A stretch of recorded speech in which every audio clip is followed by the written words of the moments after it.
C'è ovviamente tutto un problema di riprogrammazione, perché noi abbiamo 36.000 persone segnate nelle agende con AstraZeneca. Sono 36.000 i veneti, per lo più insegnanti, forze dell'ordine e categorie essenziali, che dovranno ricevere il vaccino eterologo. Così è stato deciso dal Comitato Tecnico Scientifico. Sotto i 60 anni chi ha ricevuto la prima dose AstraZeneca ora farà Pfizer o Moderna.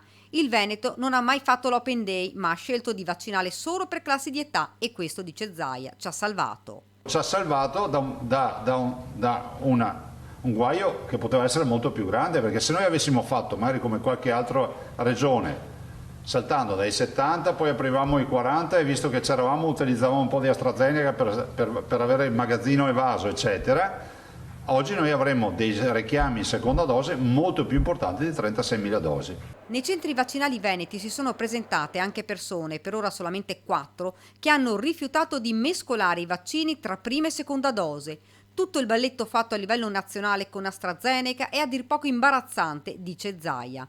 Sul fronte vaccini in Veneto in magazzino ci sono 279.992 dosi così ripartite, AstraZeneca 137.356, Johnson Johnson 88.724, Moderna 16.919 e Pfizer 41.993.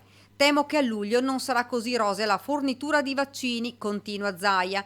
Non pare ci siano trend in aumento, sarebbe una fortuna averli stabilizzati. Sulla terza dose dice: Il Green Pass parla di validità fino a 9 mesi dall'ultima dose. Letta tra le righe vuol dire che dopo 9 mesi qualcosa deve accadere.